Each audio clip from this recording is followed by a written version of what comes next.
Hello, Catch Breath 2020 from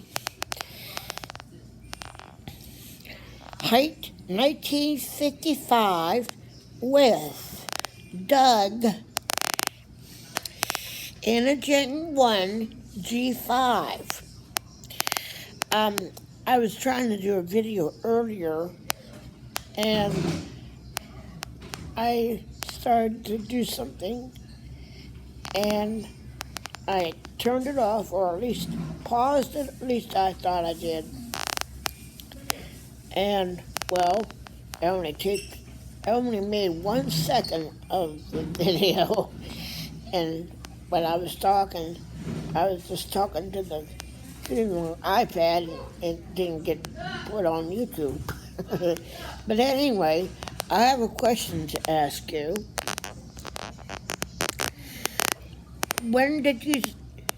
What year did you start using more than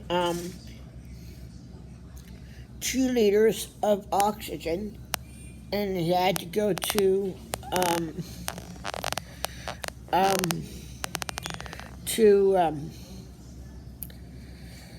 liquid oxygen?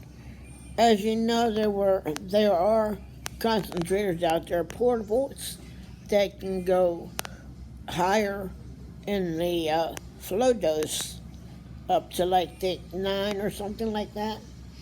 But anyway, I'm not going to advertise that anyhow. But I'm curious to know is that, like, I noticed in a lot of your videos that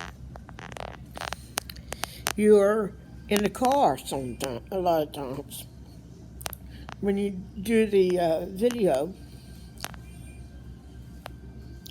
are you still able to drive with your advanced COVD? Well, I don't drive myself. Never really learned to drive. I'm trying to put my iPad set. I look a bit more natural. Anyway,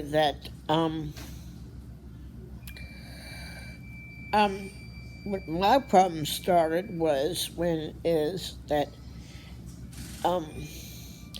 Thanksgiving of 2015. I had a bout of bronchitis for just catching a cold, bronchitis, whatever. And then on Thanksgiving morning, seemingly like 2:30 in the morning Eastern time, I couldn't breathe.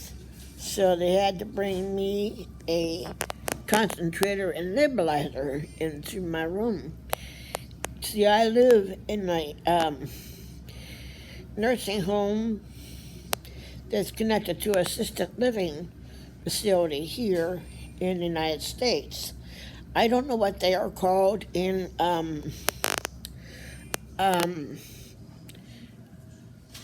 England or the UK. I don't know, but I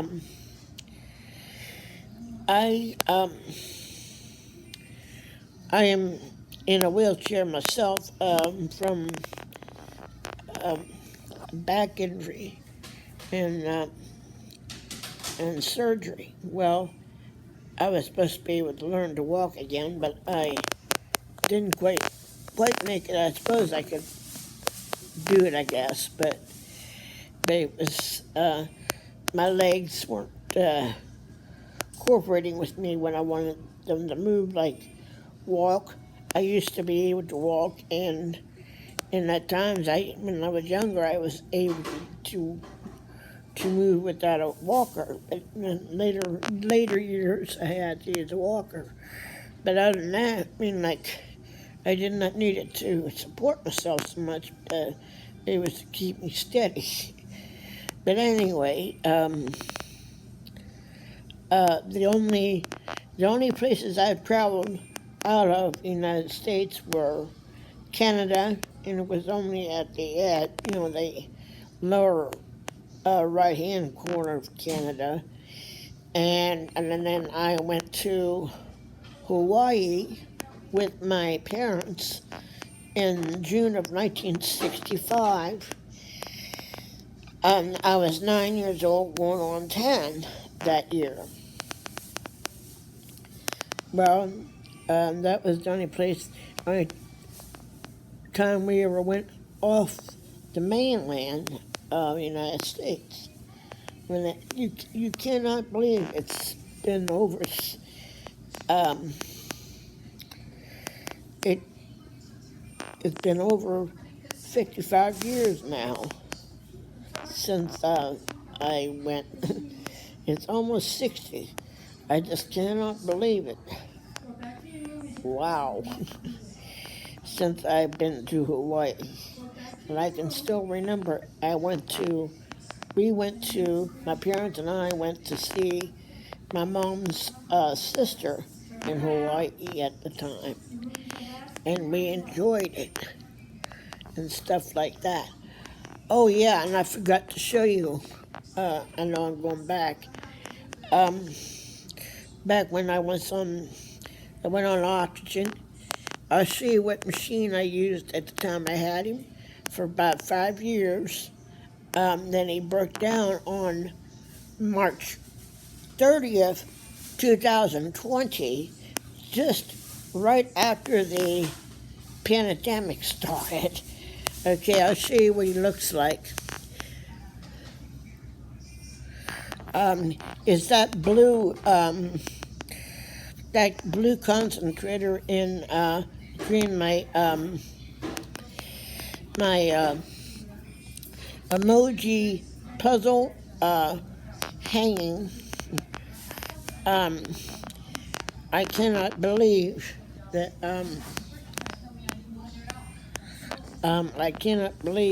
I've had him that long.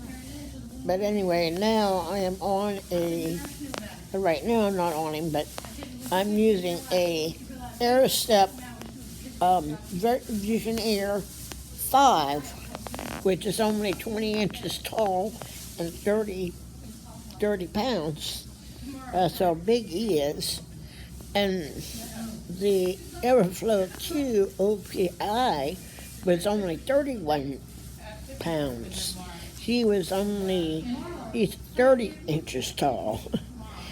So, of course, your machines are taller than mine. That you had this big Airsteps. I think like one was Intensity 10 or something like that. That's one's available. And the New Life, that's the one that you have in tandem, I think. I was always interested in stuff like that when it came to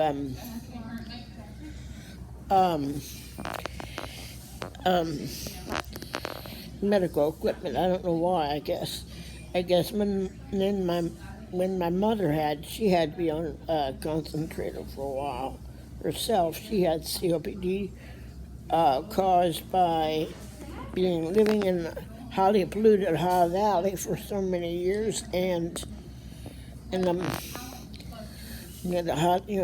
pollution that where we grew up in, that part of Ohio, that part of the United States was considered the most polluted part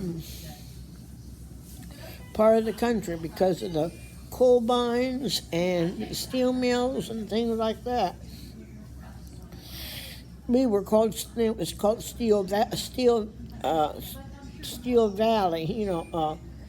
back then. It still is, for that matter. But most of those mills are shut down now because we get all our steel from foreign countries now instead of right here in the United States, and that's pretty sad. But anyway, I don't want to get too syrupy, you know what I mean. But I would love to hear from you, making a video directly to from you. I'm making a somewhat personal video to you. I hope that maybe we can talk by video in one way or another. Like when I not too long ago I tried to make a video call to you by Instagram, uh, and I thank you for following me on my YouTube channel, and I follow you on Instagram and YouTube, and I hope to hear from you again. So long from St. Augustine, Catch a Breath 2020. I would love to hear from you.